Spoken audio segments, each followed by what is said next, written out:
Ya, Bapak Ibu sekalian, rahimani wa rahimakumullah. Menggemarkan sholat sunnah rawatib ini yang nomor 9 ya, yang kita bahas pada malam hari ini. Nah, supaya materinya cepat, artinya bisa tersampaikan semua, maka kita langsung masuk saja, kita lewati aja ini keutamaan secara umum sholat sunnah tadi sudah kami singgung. Langsung saja kita masuk yaitu, nah ini, keutamaan secara khusus. Keutamaan secara khusus sholat sunnah rawatib. Nah ini, dibangunkan oleh Allah rumah di surga. Kita lihat dalilnya di situ. Dibangunkan oleh Allah rumah di surga. Mana dalilnya? Dalilnya adalah, yaitu disebutkan, ya, dalilnya kita lihat di sini.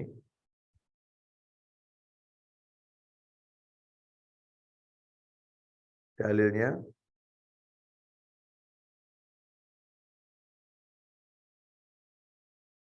ya Bapak Ibu sekalian. Silakan bisa dilihat Ustadz Sahih Muslimnya nomornya 700 Ustadz. Sahih Muslim nomor 700. Sahih Muslim. Kita lihat apa keutamaan sholat sunnah rawatib, qobliyah dan ba'diyah. Sholat sunnah yang mengiringi sholat fardu. Nomor aslinya adalah nomor 728. Nomor aslinya di kitab Sahih Muslim. Kita lihat di sini. Ya, silakan Ustaz dibaca. Dari Ummu Habibah radhiyallahu anha, katanya dia mendengar Rasulullah SAW bersabda. Saya bacakan sabdanya. Nabi bersabda, "Man shalla isnatai asyrata rakaatan fi yaumi wa lailatin bunyalahu bihinna baitun fil jannah." Silakan. Barang siapa sholat 12 rakaat sehari semalam, maka akan dibangunkan baginya sebuah rumah di surga. Baik, jelas sekali di sini Bapak Ibu sekalian. Siapa yang mengerjakan sholat sunnah dalam sehari semalam sebanyak 12 rakaat. Bagaimana itu rinciannya 12 rakaat? Nanti saya jelaskan. Saya ulang, siapa yang mengerjakan sholat sunnah 12 rakaat dalam sehari semalam, maka akan dibangunkan untuknya rumah di surga. Ini menunjukkan bahwasanya di dalam surga terdapat beberapa tempat tinggal, Bapak Ibu. Ada tempat tinggal di surga itu namanya baitun, Bapak Ibu. Baitun itu berarti rumah. Ada juga Bapak Ibu sekalian, di surga itu tempat tinggal yang namanya huruf. Huruf artinya kamar-kamar. Itu ada disebutkan dalam surat Al-Furqan itu. Yang ketiga, ada tempat tinggal di surga itu namanya khiyamun. Kemah-kemah. Khiyam. Itu ada di surat Ar-Rahman, Bapak Ibu sekalian. Tempat tinggal. Ada orang itu yang dapat rumah, ada yang tempat tinggalnya itu berupa kamar-kamar. Yang kata Nabi, kamar itu panjangnya 60 mil. Bayangkan, 60 mil, Bapak Ibu sekalian. Lalu di bawahnya terdapat sungai-sungai yang mengalir, yaitu air di bawahnya, dan seterusnya. Ya. Yang ketiga, ada tempat tinggal di surga itu namanya khiyamun, khiyam, yaitu kemah. Dan yang keempat, ya, ada tempat tinggal di surga itu, Bapak Ibu sekalian, namanya adalah usurun, yaitu istana, istana di surga, istana. Jadi ada yang dapat istana, ada yang dapat rumah, ada yang dapat kemah, ada yang dapat berupa kamar-kamar. Dan tentunya ini sesuai dengan amalan seseorang. Salah satunya orang yang mengerjakan dalam sehari semalam 12 rakaat dibangunkan rumah di surga. Nah, rumah di surga. Ya. Baik, sekarang kita akan lihat yaitu materinya supaya tertata dengan baik. Saya bagi materinya menjadi beberapa bagian. Nah, yang pertama Bapak Ibu saya akan bahas jumlah rakaat.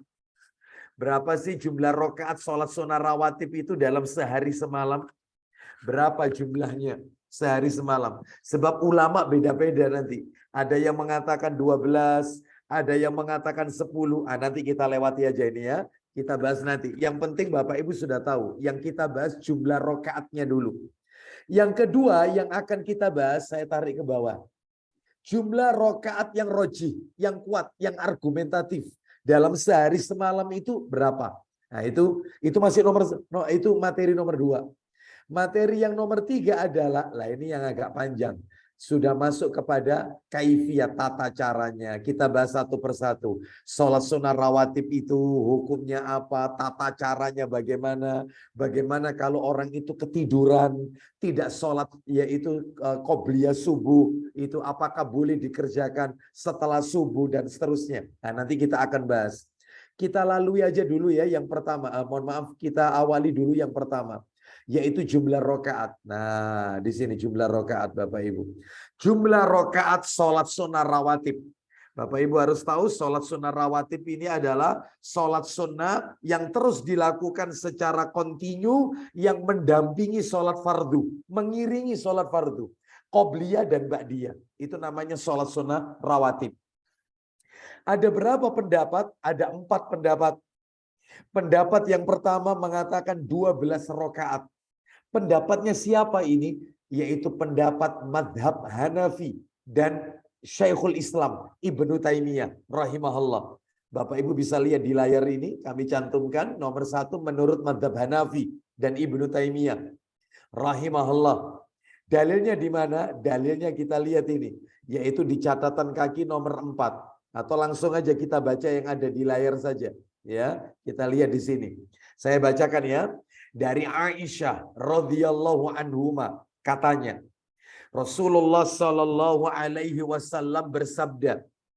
Kita tengok dulu catatan kakinya. Ini riwayat dari mana? Ini di nomor berapa? Catatan kaki nomor 4. Kita tarik ke bawah. Lah ini. Ibnu Majah nomornya 942. Cetakan terjemahan. Adapun kalau nomor aslinya 1140. Nomor aslinya Ibnu Majah. Baik, kita baca ya. Silakan Ustadz, bisa dibantu, nggak apa-apa. Ya, karena sudah ada kitabnya di situ. Silakan. Dari Aisyah. Yang nomor terjemahan berapa Ustadz tadi? 9 mohon maaf. Nomor terjemahannya adalah 942. Dari Aisyah radhiyallahu anha, ia berkata, Rasulullah Shallallahu alaihi wasallam bersabda. Baik, kita dengarkan ya sabdanya, man sabara ala sintai asyrata rakaatan minas sunnati bunyalahu baitun fil jannah. Silakan. Barang siapa yang melanggengkan terus-menerus mengerjakan sholat sunnah 12 rakaat, maka akan dibangunkan untuknya rumah di surga. Oh, itu ada kata-kata terus-menerus. Siapa yang terus-menerus melanggengkan, berarti istiqomah. Sehari semalam 12 rakaat, maka dibangunkan rumah di surga. Syaratnya terus-menerus melanggengkan. Sekarang kita lihat rinciannya. Nah, di sini ketemu Bapak Ibu. 12 rakaat itu apa saja rinciannya? Rinciannya adalah arba'in qabla dhuhri. Silakan. 12 rakaat tersebut adalah 4 rakaat sebelum zuhur. Warak'ataini ba'dad dhuhri. 2 rakaat setelah zuhur atau setelahnya. Warak'ataini ba'dal maghrib. 2 rakaat setelah maghrib. Warak'ataini ba'dal isya. Dan 2 rakaat setelah isya. Warak'ataini qablal fajr. Serta 2 rakaat sebelum fajar. Nah, jadi kalau di total atau sebelum subuh. Jadi kalau di total 4 rakaat sebelum duhur, sambil dihitung ya, 2 rakaat setelah duhur berarti totalnya 6, 2 rakaat setelah maghrib berarti 8, 2 rakaat setelah isya berarti 10, dan 2 rakaat sebelum subuh, qobliyah subuh atau sholat sunnah fajar. Namanya sama saja itu. Qobliyah subuh atau sholat sunnah fajar. Berarti totalnya 12. Yaitu rinciannya 12 rakaat Bapak Ibu. Nah ini pendapatnya Hanafi dan Ibnu Taimiyah. Kita sekarang lihat pendapatnya mazhab Hambali dan Syafi'i. Hambali dan Syafi'i. Imam Hambali dan Syafi'i. Itu adalah 10 rakaat. Di mana dalilnya kok 10 rakaat? Dalilnya Bapak Ibu di kitab Sahih Bukhari, tapi nomor asli. Dicetakan terjemahan tidak ada. Di Sahih Bukhari nomornya 1180. Saya bacakan saja. 1180, nomor asli Sahih Bukhari 1180. Saya bacakan ini. Nah, ini ketemu di sini. Yaitu an Abdullah ibni Umar radhiyallahu anhuma qala hafidtu minan nabiyyi sallallahu alaihi wasallam asyra raka'atin rak'ataini qabla dhuhri wa rak'ataini ba'daha wa rak'ataini ba'dal maghrib fi baitihi wa rak'ataini ba'dal isya fi baitihi wa rak'ataini qabla sholati subhi. Nah, jadi kita dengarkan apa kata Abdullah bin Umar radhiyallahu anhuma. Aku menghafal sesuatu dari Nabi. Hafidtu, aku menghafal sesuatu dari Nabi. Berupa apa itu? Berupa sholat sunnah 10 rakaat. 2 rakaat sebelum subuh, 2 rakaat setelah subuh, 2 rakaat setelah maghrib, 2 rakaat setelah isya, dan 2 rakaat sebelum subuh. 2 rakaat sebelum subuh. Jadi ini menunjukkan 10. Pendapatnya siapa ini? Imam Syafi'i dan Imam Hambali. Lah ada lagi Bapak Ibu yang lebih banyak ternyata. Sehari semalam itu 18 rakaat. No, coba. Pendapatnya siapa? Lah ini kita lihat. Pendapatnya Imam Asy-Syairazi yang disetujui oleh Imam An-Nawawi rahimahullah. Sedangkan Imam An-Nawawi sendiri mazhabnya adalah mazhab Syafi'i. Beliau mengatakan 18 rakaat. Loh kok bisa 18? Gimana ceritanya? Coba Ustadz dibantu Tirmidzi-nya, Ustadz Tirmidzi. Jilid 1 Tirmidzi dibantu. Nomornya 427. Warna kuning kitabnya. Tirmidzi 427 dan 430. 2 nomor saya kasih. Tirmidzi 427 dan Tirmidzi 430. 427 dari Ummu Habibah radhiyallahu anha dan 430 dari Ibnu Umar radhiyallahu anhuma. Silakan. Sebentar, Ustaz. Ya, 427. Dari Ummu Habibah, nama orang terakhir. Silakan. Nomor terakhir, oh ya, dari langsung terakhir aja Ustaz ya. Langsung Iya. aja terakhir. Iya. Dari Ummi Habibah radhiyallahu anha, ia berkata Rasulullah SAW bersabda, Man shalla qabla dhuhri arba'an wa ba'daha arba'an harramahullahu 'alan nar. No, silakan. barang siapa mengerjakan sholat sunnah 4 rakaat sebelum zuhur dan 4 rakaat setelah zuhur, maka Allah mengharamkan api neraka untuk menyentuhnya. Tuh, seperti itu. Coba dihitung nanti ya. Sebelum zuhur 4, setelah zuhurnya 4, berarti 8. Siapa yang mengerjakan itu haram kulitnya bersentuhan dengan neraka. Allah haramkan api neraka menyentuh tubuhnya. Masya Allah. Ini ya. Ini luar biasa ini ganjarannya. Sekarang kita lanjutkan. Tirmidzi tetap nomor 430. Tirmidzi 430. Kita dengarkan lagi dari Ibnu Umar, nama orang terakhir. Ya. Dari Ibnu Umar radhiyallahu anhuma, dari Nabi SAW, ia bersabda, Rahimallahu imra'an shalla qablal asri arba'an. Silakan.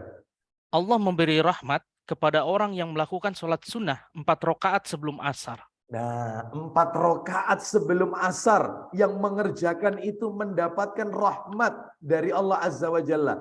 Berarti totalnya berapa? Sebelum duhur 4, setelah duhur 4, sebelum asar 4. Berarti 12. Lalu sisanya mengikuti dalil yang tadi. Setelah maghrib 2, setelah isya 2, ngikut sama yang tadi sebelumnya. Sebelum subuh 2, berarti total 18 rakaat. Pendapatnya siapa? Imam An-Nawawi.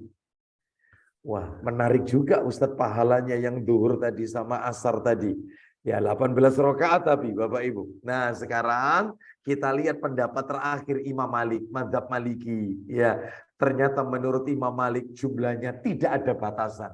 Karena apa? Karena sholat sunnah itu hukumnya mustahab. mustahabah, disukai. Sehingga berapapun boleh. Ternyata pendapat keempat ini lemah Bapak Ibu. Sehingga tinggal tersisa 3 pendapat. 12, 10, dan 18. Lalu pertanyaannya, mana Ustadz yang paling kuat di antara 3 pendapat ini? 12K, 10K, atau yang 18? Artinya yang tidak pernah ditinggal oleh Nabi. Ternyata jawabannya materi yang nomor 2. Ayo kita lihat ke bawah. Saya tarik ke bawah. Nah, ini ketemu di sini. Jumlah rokaat yang rojih, yang kuat, yang argumentatif. Kita lihat pendapatnya Syekh Ibnu Utsaimin rahimahullah. Ya, di dalam kitab Syarhul Mumti. Ya, di juz yang keempat, apa kata Ibnu Utsaimin rahimahullah? Beliau menguatkan pendapat sholat sunnah rawatib itu yang muakkad ditekankan. 12 rakaat. Kenapa? Karena nggak pernah ditinggal oleh Nabi. Nggak pernah ditinggal oleh Rasulullah. Ustadz, ada nggak dalil yang menguatkan? 12 rakaat itu nggak pernah ditinggal oleh Nabi. Nabi selalu melakukannya. Coba Ustadz Ramdhani minta tolong dibukakan Sahih Muslim nomornya 702. Di situ nanti kita temukan. Rasul tidak pernah meninggalkan 12 rakaat ini. Nah, tapi kalau kita melakukan yang 18 rakaat itu sesekali kan boleh Ustadz, boleh. Tapi jangan dijadikan kebiasaan karena yang ditekankan itu yang 12 rakaat, yang ganjarannya dibangunkan rumah di surga. Sekarang kita dengarkan yaitu ini Sahih Muslim 702. Silakan. Dari Abdullah bin Syaqiq radhiyallahu anhu katanya, aku bertanya kepada Aisyah radhiyallahu anha tentang sholat sunnah rawatib yang pernah dikerjakan Rasulullah Shallallahu Alaihi Wasallam. Ya. Katanya, beliau sholat di rumahku 4 rakaat sebelum zuhur. Nah, 4 rakaat sebelum zuhur di rumahku. Setelah itu, kemudian beliau pergi ke masjid mengimami sholat orang banyak. Pergi ke masjid mengimami orang banyak sebelum zuhur. Jadi qobliyahnya itu di rumah, bukan di masjid. Nabi itu. Setelah mengimami orang banyak, lalu kembali lagi, silakan.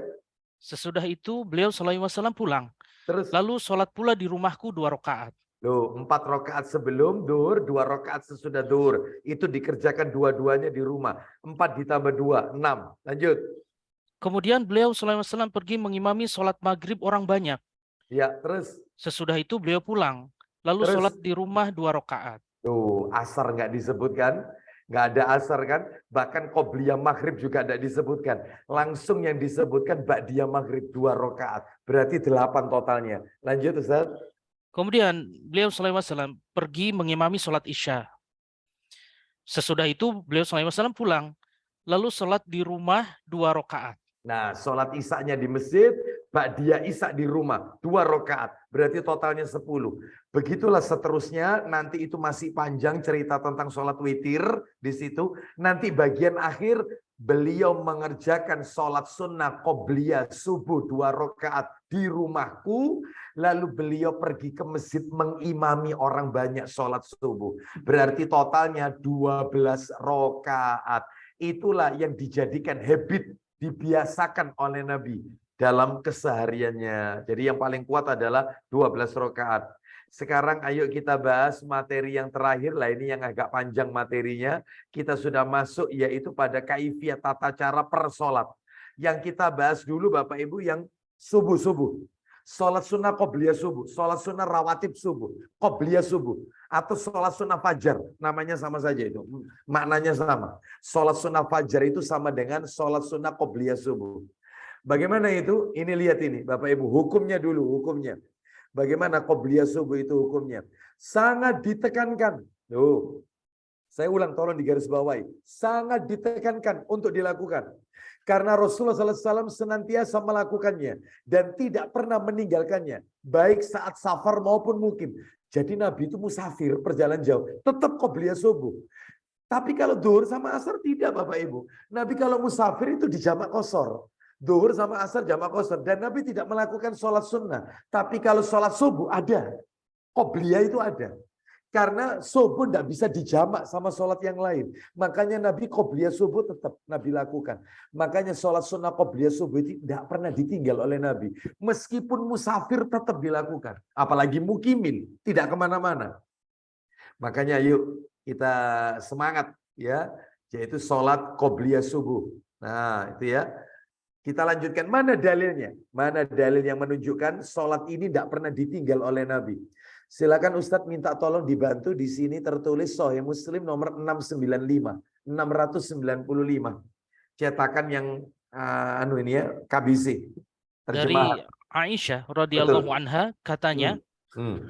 di antara segala sholat sunnah yang sangat dijaga oleh Rasulullah SAW ialah sholat sunnah 2 rakaat sebelum subuh. Nah, itu sholat sunnah 2 rakaat sebelum subuh. Sangat dijaga oleh Nabi. Itu hukumnya Bapak Ibu. Sekarang keutamaannya. Nah ini lihatin. Nah ini keutamaannya.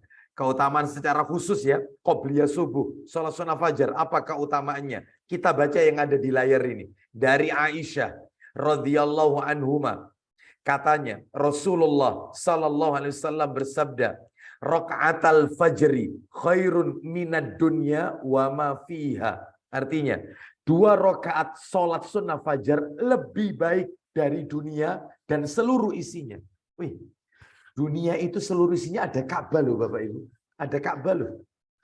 Kan Ka'bah di dunia. Itu masih kalah dengan 2 rakaat sebelum subuh. Dunia itu di dalamnya ada Nabawi loh. Ada Masjidil Haram loh. Ada Masjidil Aqsa. Masih kalah. Masih kalah dengan 2 rakaat sebelum subuh. Bayangkan, keutamaannya besar, maka jangan ditinggalkan. Meskipun kerinan, meskipun bangun kesiangan, tetap qobliyah subuh, tetap. Meskipun bangun kesiangan, mungkin karena pengaruh obat dia sakit, itu bangun tiba-tiba matahari sudah terbit dan dia belum sholat subuh, segera ambil air wudhu, qobliyah dulu, baru sholat subuh. Jadi adzan dulu, syariatnya gitu, ini sudah saya jelaskan.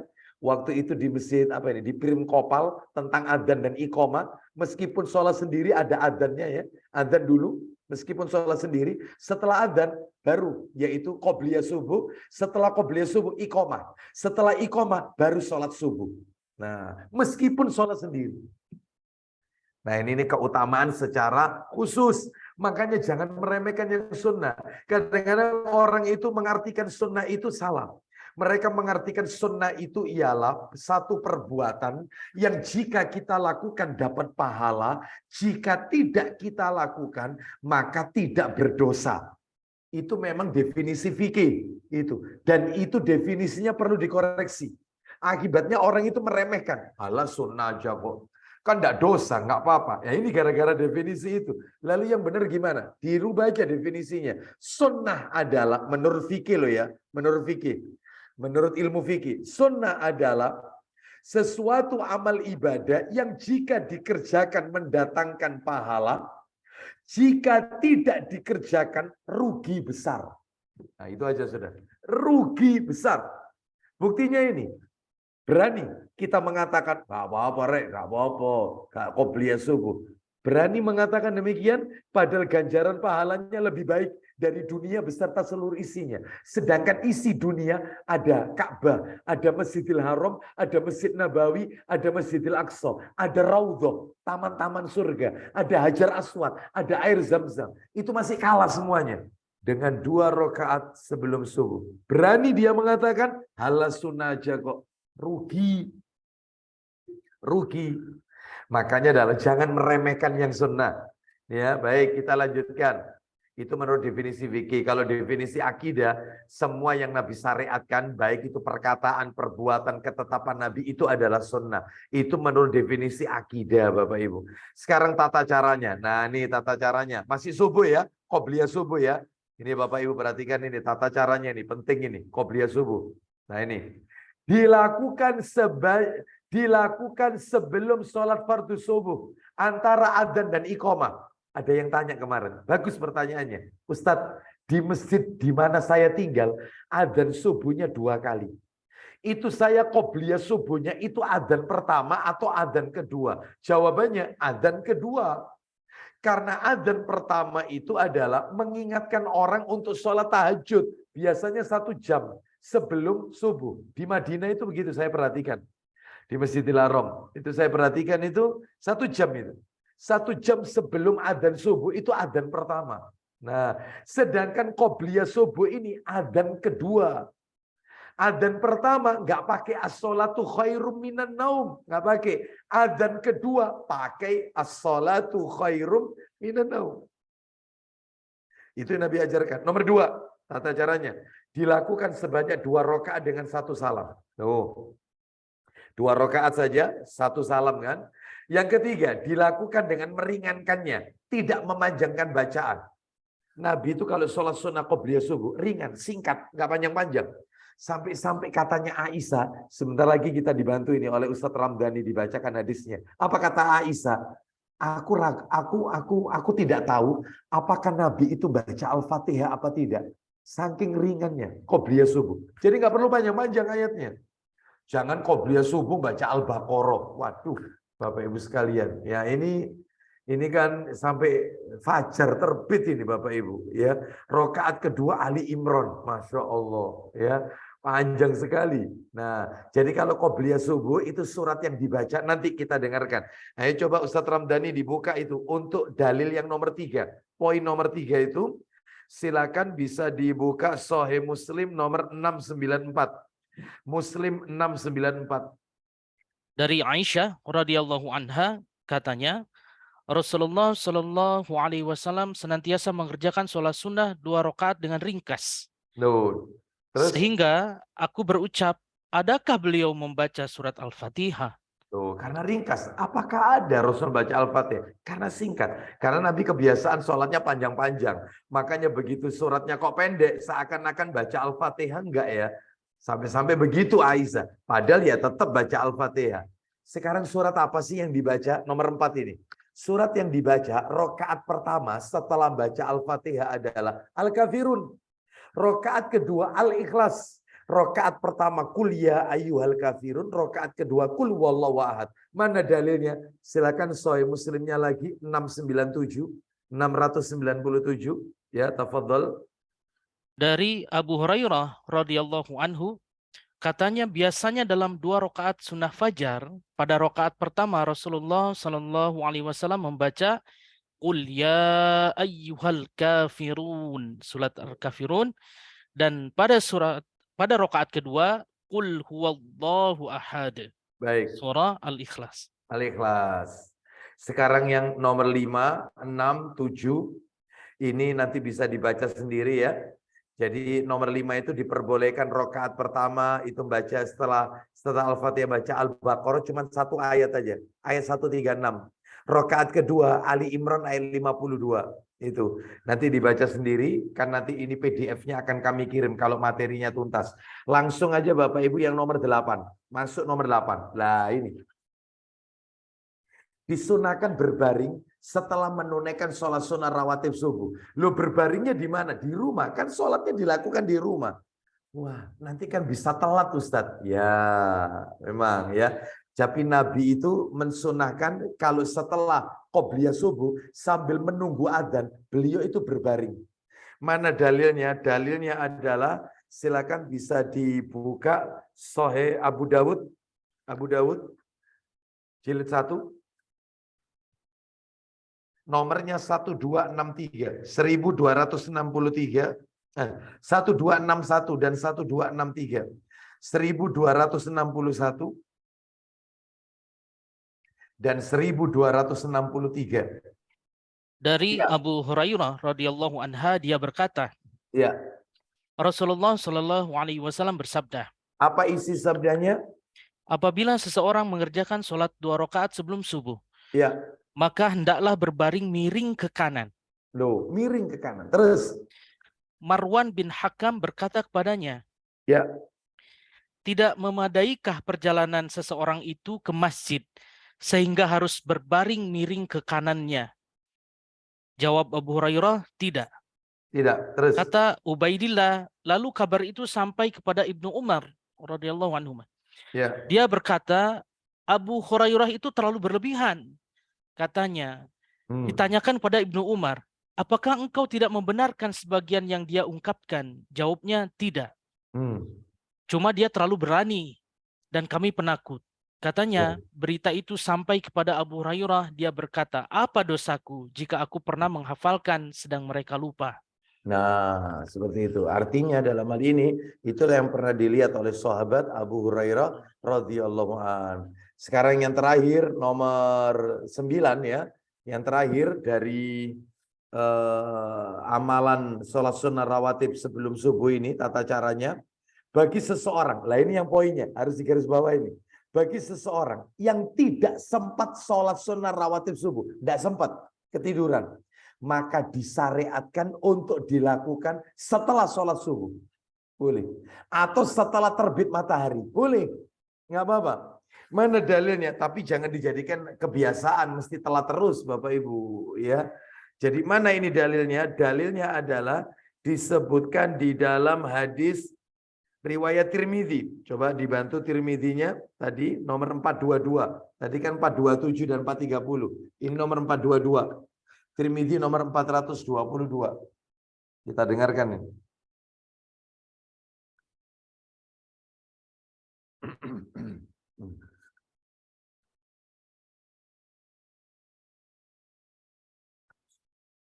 Ya. Dari Muhammad bin Ibrahim atau dari kakeknya Betul. Qais? Iya. Ya, langsung aja. Dari Muhammad bin Ibrahim dari kakeknya Qais, ia berkata, Ya. Rasulullah SAW keluar lalu dikumandangkanlah iqamah untuk sholat. Maka aku sholat subuh bersama beliau SAW. Kemudian Nabi SAW berlalu dan Nabi SAW melihatku baru mengerjakan sholat. Ya. Maka Nabi SAW bersabda, Silakan. tunggu hai Qais, apakah kamu melaksanakan dua sholat, fardu dan sunnah secara bersamaan? Lanjut. Aku menjawab, wahai Rasulullah SAW, sesungguhnya aku belum mengerjakan sholat sunnah 2 rakaat sebelum subuh. Makanya aku kerjakan sekarang. Lanjut. Lalu Nabi SAW bersabda, jika Ya. begitu, maka tidak apa-apa kalau kamu mengerjakannya. Nah, boleh kan? Boleh dilakukan setelah subuh, tapi nggak boleh dijadikan kebiasaan ini. Ini hanya momen tertentu aja, karena terkondisikan. Itu boleh. Baik, subuh tuntas. Sudah kita lewati. Sekarang kita masuk duhur. Nah, ini sholat sunnah rawatib duhur. Nanti tambah sedikit ini. Sholat sunnah rawatib duhur, hukumnya apa? Sholat sunnah rawatib duhur. Hukumnya sunnah muakkad, ditekankan. Karena tidak pernah ditinggalkan oleh Nabi kecuali kalau safar. Safar ditinggalkan karena jamak qashar. Tidak ada qobliyah, tidak ada ba'diyah. Gimana jumlah rakaatnya untuk yang qobliyah duhur? Sholat sunnah rawatib duhur maksud saya. Jumlah rakaatnya berapa? Lah ini Bapak Ibu saya tulis ada 3 ini. Sebelum duhur 2, setelah duhur 2. Sebelum duhurnya 4, setelah duhurnya 2. Sebelum duhur 4, setelah duhur 4. Ini kalau yang nomor 1 kan madhabnya siapa? Masih ingat tadi? Yang sebelum duhur 2, sesudah duhur 2. Madhabnya siapa tadi? Ayo. Masih ingat nggak Bapak Ibu? Madhab siapa tadi? Tercantum kok. Ya. Madhabnya Hambali dan Syafi'i. Kalau yang ini 4 rakaat sebelum duhur, 2 rakaat sesudah duhur. Madhabnya siapa itu? Ayo. 4 sebelum, 2 sesudah. Madhabnya Hanafi dan Ibnu Taimiyah. Terakhir sebelum duhur 4, sesudah duhur 4. Madhabnya siapa itu? Pakai pendapatnya siapa? Pendapatnya Imam An-Nawawi rahimahullah. Bapak Ibu sekalian ya. Sekarang kita lihat ini jumlah yang kuat. Jumlah rakaat yang roji yang kuat. Wallahu alam. Menurut Ibnu Utsaimin rahimahullah menguatkan pendapat bahwa sholat sunnah rawatib yang muakkad yang ditekankan dalam sehari semalam adalah 12 rakaat. Yang salah satu rinciannya sebelum duhur 4, sesudah duhur 2. Yang 4 itu gimana tata caranya? Sabar. Kita lihat bawahnya. Nah ini tata cara pelaksanaan. Cuman ada 5 poin. Hanya 5 poin. 1. Dilakukan dengan 2 kali salam.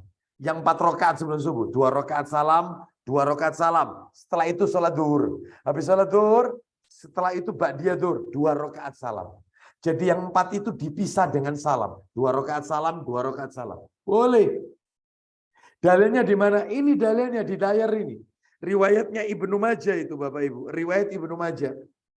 Nomor hadisnya adalah kok Ibnu Majah. Sahih Muslim. Mohon maaf. Sahih Muslim. Nomor hadisnya 696. 696. Ani bin Umar radhiyallahu anhuma an Rasulillahi sallallahu alaihi wasallam qala salatul laili wan nahari masna masna. Silakan. Salat sunnah malam hari dan siang hari 2 rakaat, 2 rakaat. Ya. Salat sunnah yang dikerjakan di malam hari tahajud itu termasuk siang hari, itu termasuk duhur, maghrib itu termasuk itu. Ya. Ya, asar itu 2 rakaat salam, 2 rakaat salam. Yang 4 rakaat sebelum. Sekarang kita lanjutkan nomor 2. Dilakukan dengan 1 salam 2 tahiyat. Tuh. Jadi persis kayak sholat duhur. Persis seperti sholat asar, persis seperti sholat isya. Tahiyatnya kan 2 kali. At-tahiyatul mubarak. 2 kali. Dan salamnya sekali. Jadi seperti itu. Pendapat yang kedua ini. 1 salam 2 tasyahud. Nah, pendapatnya siapa? Sufyan Ats-Tsauri, Ibnu Mubarak, Ishaq. Dalilnya di mana? Ayo dibaca yang ada di fotokopi ini aja. Dari Abu Ayyub, ayo. Dari sahabat Abu Ayyub radhiyallahu anhu dari Nabi SAW, beliau bersabda. Ya, Nabi SAW bersabda, Arba'un qabla dhuhri, laisa fihinna taslimun. Tuftahu lahunna abwabus sama. Silakan.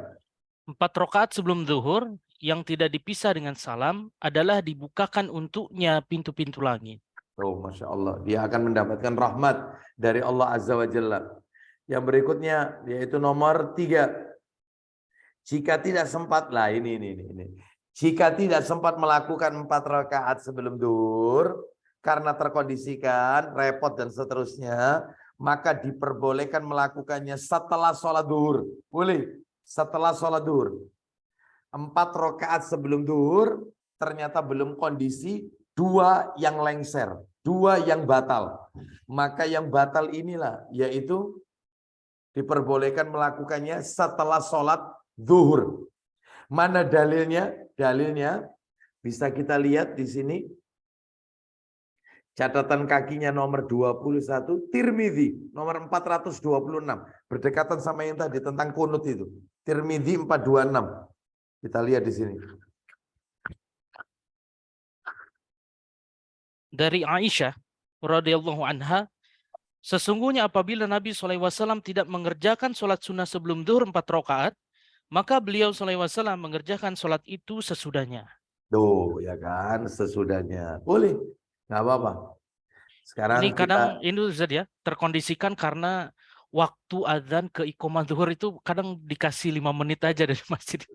Betul, Ustaz. Jadi, Iya. Terlalu pendek. terlalu Ya. pendek gitu ya. Ya, sehingga mereka melakukannya setelah sholat duhur, tapi setelah qobliyah tentunya. Jadi qobliyah dulu, baru kemudian ba'diyahnya. Itu diletakkan di setelah duhur. Boleh, nggak apa-apa. Itu. Kita lanjutkan sekarang yang poin nomor 4. Nah, ini. Jika tidak sempat melakukan 2 rakaat setelah duhur. Yang 2 rakaat itu nggak sempat setelah duhur. Karena terkondisikan, mungkin ada tamu, mungkin karena sebab-sebab tertentu, maka diperbolehkan melakukannya setelah sholat asar. Diniatkan setelah sholat asar. Loh, katanya setelah asar nggak ada sholat. Ada, kalau terkondisikan ini. Nabi pernah melakukannya. Boleh. Mana dalilnya? Dalilnya bisa kita lihat di bawah ini, catatan kaki nomor 22.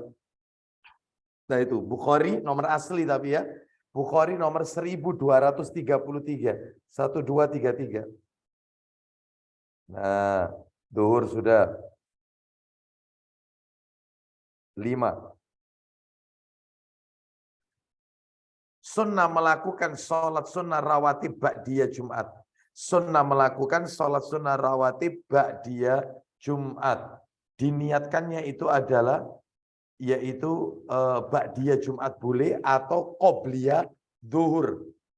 Qobliyah ba'diyah, iya betul ya, ba'diyah zuhur. Ba'diyah zuhur boleh. Itu kalau di hari Jumat, boleh. Kita lanjutkan, maghrib lewat. Mohon maaf, zuhur lewat, sekarang asar. Asar pendek Bapak Ibu. Nah, cuman sekian aja asar itu. Ya, apa itu hukumnya? Tidak sampai pada sunnah muakkadah, nggak sampai. Derajatnya itu nggak sampai. Ya, katanya siapa ini kok nggak sampai? kita bisa lihat yaitu di dalam kitab lah ini Shahih Fiqih Sunnah. Nah ini catatan kaki nomor 24 ini Bapak Ibu. Shahih Fiqih Sunnah lengkap oleh Syekh Abu Malik Kamal bin As-Said Salim, yaitu halaman 592. Kita kembali ke atas. Ya, kita kembali ke atas. Nah ini. Sekarang keutamaannya. Keutamaannya tadi sudah kita singgung ya. Sudah dibaca oleh Ustadz Ramdhani tadi. Keutamaannya dalam hadis Tirmidzi, kalau nggak salah nomor 430. Kalau nggak salah tadi. Allah memberi rahmat kepada orang yang melakukan sholat sunnah 4 rakaat sebelum asar. Tapi hukumnya tidak ditekankan. Ya, tidak ditekankan. Nggak sampai pada sunnah muakkadah. Nggak sampai. Tata caranya. Dilakukan sebelum sholat asar sebanyak 4 rakaat secara bersambung dengan 2 tasyahud serta salam di akhir rakaat yang keempat. Ya, seperti itu. Sekarang kita masuk maghrib. Tinggal satu lagi kita akhiri ini. Maghrib. Hukumnya sunnah muakkad. Sangat ditekankan. Kecuali karena ditinggal kereta. Ya, sunnah muakkad ditekankan karena tidak pernah ditinggalkan kecuali yaitu ditinggal ketika safar atau misalnya ketika kita perjalanan sakit, itu ya. Maka dalam ini kan boleh dijamak maghrib dengan isya. Maghrib 3 rakaat, isya 4 rakaat. Kalau jamak takdim atau jamak takhir atau jamak qashar. Maghrib 3, isyanya 2 rakaat. Ini boleh. Nah, di saat itulah tidak ada qobliyah, tidak ada ba'diyah. Sehingga dalam hal ini sunnah muakkadah. Kecuali kalau safar, Bapak Ibu sekalian. Adapun tata caranya pendek saja, dilakukan setelah sholat maghrib, jumlah rokaatnya 2 rokaat setelah maghrib. Nomor 2, jika mampu lebih afdol di rumah, jangan di masjid. Ini ditekankan di rumah. Sampai-sampai sebelum Ustadz Ramdhani membantu saya, ada seorang yang setelah sholat maghrib bersama Nabi, setelah sholat maghrib, dia berdiri mau ba'diyah maghrib. Ba'diyah maghrib, 2 rakaat. Ba'diyah maghrib. Lalu Nabi menghentikan sholat orang itu sambil mengatakan, tunggu dulu. Apa yang hendak kau lakukan? Ba'diyah maghrib 2 rakaat, wahai Rasulullah. Kata Nabi, sholat ini tempatnya bukan di sini, tapi di rumah. Pulanglah kalian, pulanglah engkau. Jadi orang itu disuruh pulang, sholat ba'diyah maghrib di rumah. Makanya ditekankan itu di rumah. Kecuali Bapak Ibu terkondisikan rumah jauh dari masjid, atau mungkin di perjalanan terkecuali ya. Maka boleh, nggak apa-apa di masjid. Hanya yang lebih ditekankan itu adalah di rumah. Mana dalilnya? Mari kita lihat, yaitu catatan kaki nomor 28. Abu Dawud nomor 1300. Jilid 1 yang warna coklat. Abu Dawud nomor 1300. Yaitu dari sahabat Ka'ab bin Ujrah radhiyallahu anhu.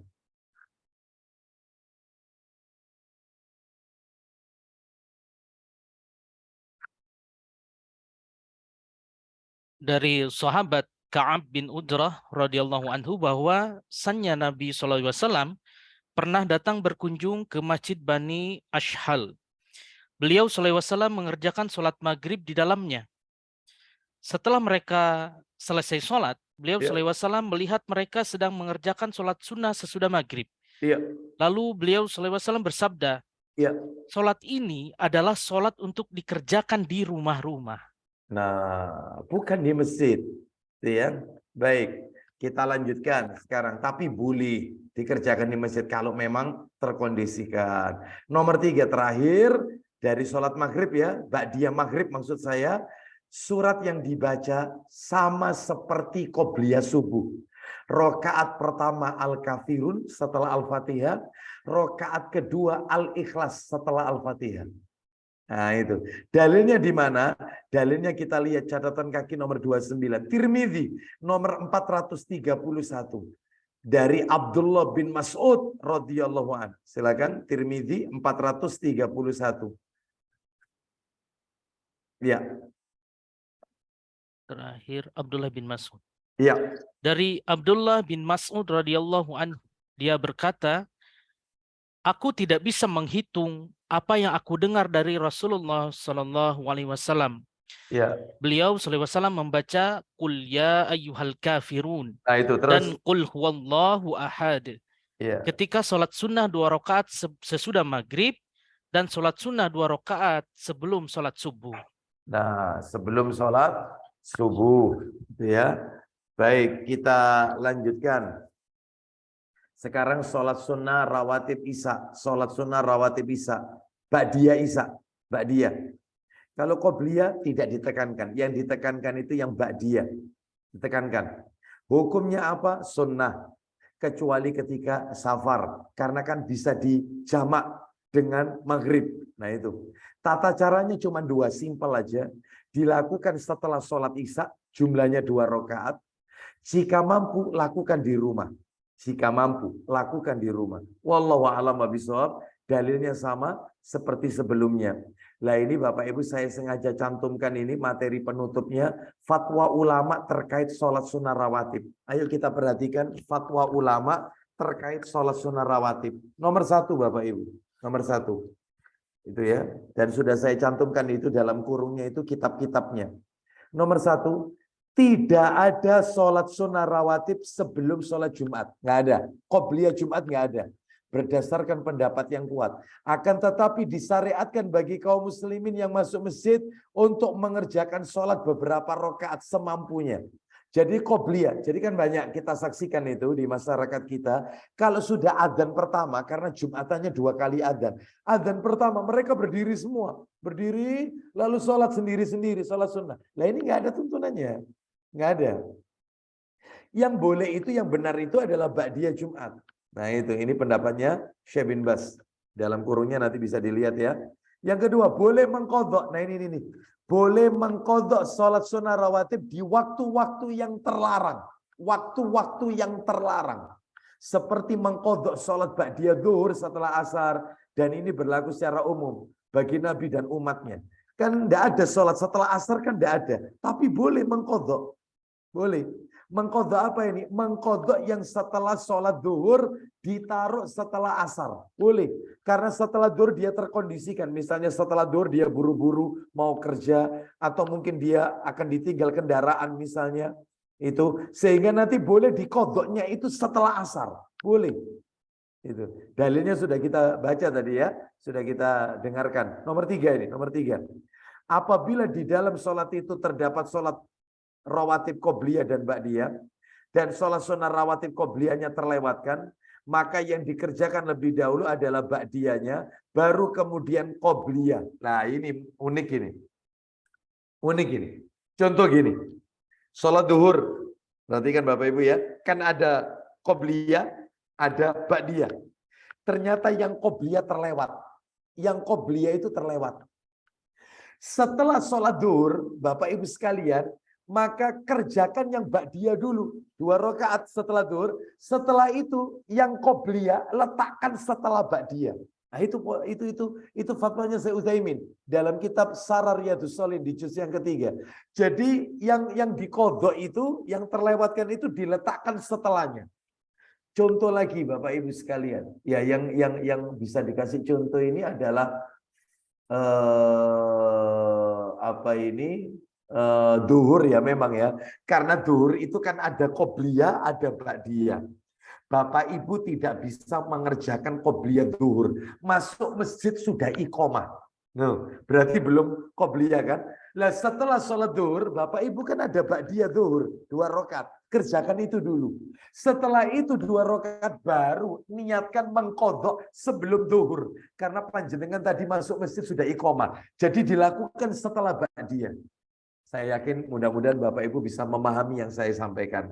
Jadi itu ya, dilakukan setelahnya. Itu kalau mengkodok. Nomor 4, apabila seseorang masuk masjid di waktu sholat sunnah rawatib, maka dia bisa mengerjakan sholat 2 rakaat dengan niat sholat sunnah rawatib plus tahiyatul masjid.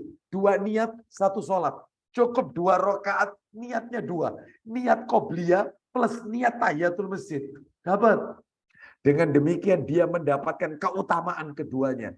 Demikian juga sholat sunnah setelah wudhu bisa digabungkan dengan keduanya. Yaitu sholat sunnah rawatib dan tahiyatul masjid. Boleh. Boleh. Ini pendapatnya Syekh Abdurrahman As-Sa'di dalam Qawaid wal Usul Al-Jami'ah. Silakan Bisa dilihat nanti di bukunya.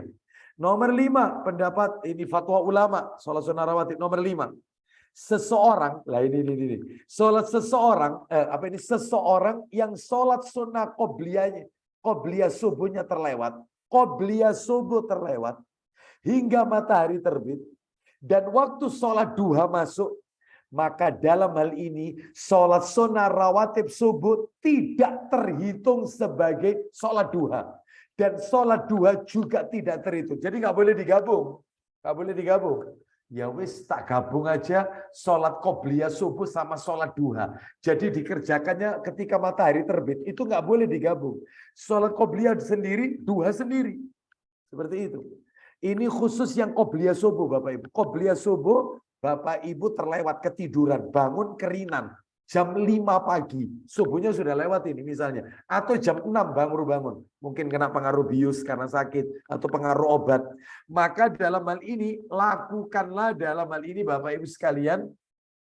Kalau sholat sendiri ya qobliyah dulu, baru sholat subuh. Tapi kalau Bapak Ibu misalnya ke masjid, masuk masjid telat, nggak sempat qobliyah, maka sholat subuh dulu bersama imam. Maka setelahnya Anda boleh kerjakan ketika matahari terbit, niatnya adalah qobliyah subuh. Tapi tidak boleh digabung niatnya sama sholat duha. Atau digabung niatnya sama sholat sunnah isyraq. Nggak boleh. Harus disendirikan. Ya. Tuh, itu Bapak Ibu. Ya. Nomor 6. Boleh menggabungkan sholat sunnah rawatib dengan sholat sunnah istikharah. Boleh. Boleh ini. Ya boleh. Yang tidak boleh itu yang tadi itu. Ya. Yang tidak boleh itu dengan yaitu qobliyah subuh, yaitu dikerjakan setelahnya karena terkondisikan lalu digandeng dengan sholat duha. Misalnya nih maghrib dan isya. Demikian juga sholat sunnah qobliyah zuhur dikerjakan sebelum kedua sholat fardu di jamak. Nah, seperti itu. Wallahu a'lam wa bishawab. Ya. Nomor 7 maaf. Nomor 7, sholat sunnah rawatib boleh dikerjakan setelah kedua sholat fardu di jamak. Misalnya maghrib dan isya. Dan demikian juga sholat sunnah rawatib qobliyah zuhur dikerjakan sebelum kedua sholat fardu di jamak. Jadi ternyata menurut pendapatnya Imam An-Nawawi rahimahullah, sholat sunnah yang boleh di jamak, zuhur dengan asar, maghrib dengan isya, ini kan mestinya tidak ada sholat sunnah. Ternyata beliau mengatakan boleh asalkan dikerjakannya itu sebelumnya. Misalnya zuhur dengan asar itu dikerjakan sebelum zuhur. Kalau maghrib dengan isya itu dikerjakan setelah isya. Nah, seperti itu. Wallahu a'lam wa bishawab. Ya. Nomor 8. Disyariatkan bagi kaum muslimin jika mendapatkan nasihat kultum. Ada kultum, setelah sholat fardu ada kultum. Hendaknya mendengarkan. Kemudian setelahnya ia mengerjakan sholat sunnah rawatib. Seperti ba'diyah zuhur, maghrib, dan isya. Jadi misalnya nih, setelah imamnya itu salam, assalamualaikum warahmatullah. Sholat maghrib ini misalnya, assalamualaikum warahmatullah. Setelah itu imamnya berbalik, ngumumkan, assalamualaikum warahmatullahi wabarakatuh. Diumumkan kepada para jamaah, dan seterusnya pengumuman, maka Anda jangan sholat sunnah ba'diyah maghrib dulu. Jangan, dengarkan dulu. Misalnya langsung ada taklim, dengarkan, nggak usah sholat sunnah. Karena nuntut ilmu itu lebih wajib daripada sholat sunnah. Jadi jangan meninggalkan yang wajib gara-gara yang sunnah. Jadi menuntut ilmu itu lebih wajib. Makanya kalau setelah sholat langsung ada taklim, maka Bapak Ibu langsung ikut taklim. Termasuk maaf yang sering terjadi ketika kajian ba'da subuh. Itu kajiannya sampai pukul 6, setengah 6, waktunya zuhur kan, sholat sunnah isyraq. Ini kajian masih berlangsung, dia sholat sendiri, sholat sunnah isyraq. Nggak boleh. Nggak boleh. Karena kajian masih berlangsung, nuntut ilmu itu wajib, jangan dipotong. Maka tuntas. Loh kalau nanti tuntas sampai jam 6 Ustaz. Lah kalau jam 6 surutnya hilang. Berarti saya nggak dapat pahala haji dan umroh. Sempurna. Oh enggak. Anda dapat pahala nuntut ilmu. Pahalanya nuntut ilmu itu malaikat rahmat turun menaungi para penuntut ilmu. Bahkan Allah turunkan ketenangan. Bahkan itu jalan menuju surga. Besar keutamaannya nuntut ilmu. Lebih besar daripada sholat sunnah tadi. Saya lihat begitu di masjid-masjid itu. Kalau saya ngisi taklim, ba'da subuh itu, ini kajian belum kelar, mereka berdiri sendiri. Yaitu sholat sunnah Ini sholat sunnah isyraq karena memang waktunya, karena timernya ini alarm masjid berbunyi, sudah masuk waktu suruh, mereka sholat sendiri. Salah. Maka dengarkan kajian dulu, karena menuntut ilmu itu hukumnya wajib. Nah ini tolong diperhatikan ini ya Bapak Ibu. Kita lihat nomor 9, duduk berzikir setelah sholat fardu lebih ditekankan daripada setelah sholat fardu langsung sholat sunnah rawatib. Jangan, setelah salam itu zikir, ini lebih ditekankan. Jangan sholat sunnah rawatib dulu, zikir dulu. Ya. Sunnah mengakhirkan sholat sunnah rawatib setelah zikir ba'da sholat fardu. Terakhir 10. Mohon maaf. Adapun melakukan sholat sunnah rawatib setelah sholat fardu secara langsung dibolehkan jika terkondisikan seperti para pekerja langsung misalnya, karena waktunya singkat. Waktunya singkat. Jadi setelah salam itu langsung dia pergi beranjak pergi, atau langsung sholat sunnah, yaitu ba'diyah rawatib itu ya, sholat sunnah ba'diyah zuhur ya, atau ba'diyah asar bagi para pekerja, nggak apa-apa. Zikirnya setelahnya. Wallahu a'lam wa bishawab. Jadi tuntas sudah materi kita, yaitu tentang sholat sunnah rawatib, sholat sunnah yang mengiringi sholat fardu, qobliyah dan ba'diyah. Insya Allah untuk berikutnya kita akan masuk pada sholat sunnah yang lainnya. Sholat sunnah yang lain. Wallahu a'lam wa bishawab. Ya, saya cukupkan sampai di sini. Sebelum saya tutup dengan kafaratul majelis, saya kembalikan kepada hostnya. Waktunya sudah pukul 9:30.